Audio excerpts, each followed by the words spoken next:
السلام نے بھی اس کی تعلیم دی ہے اور پھر قرآن پاک نے بھی اس کی تعلیم دی. ورتل القرآن ترتیلا.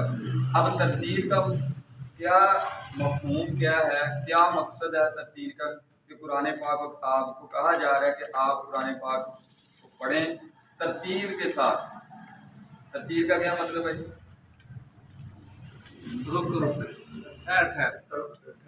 قرآن پاک کو آپ نے ٹھہر ٹھہر کے پڑھنا، خوب یعنی قواعد و ضوابط کی پابندی کرتے ہوئے.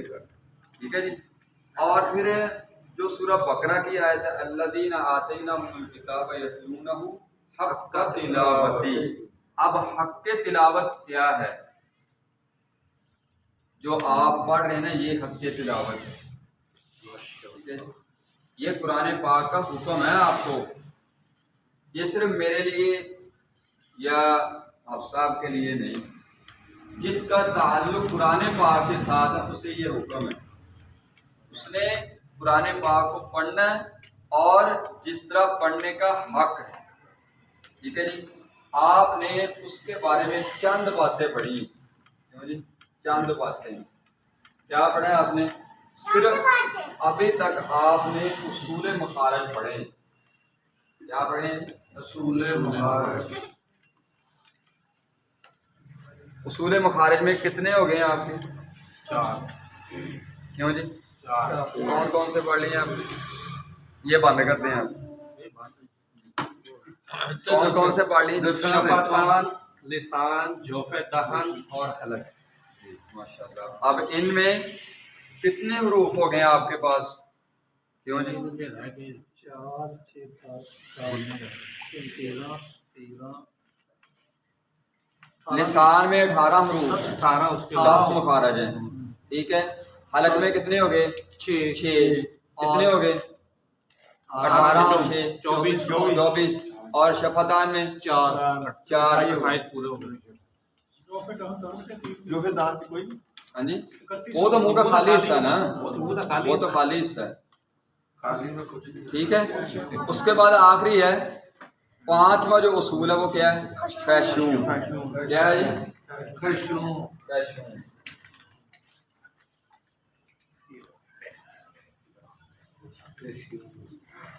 خیشوم کا مطلب کیا ہے جی؟ خیشوم کا مطلب کیا ہے؟ ناک کے اندر.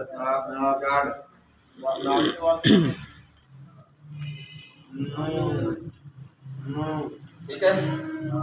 ناک یہاں سے غنہ ادا ہوتا ہے.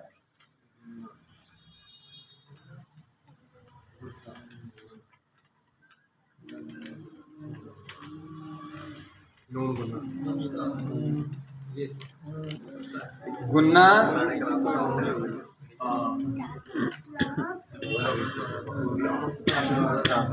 اور غنہ نون اور میم کی صفت لازمہ ہے.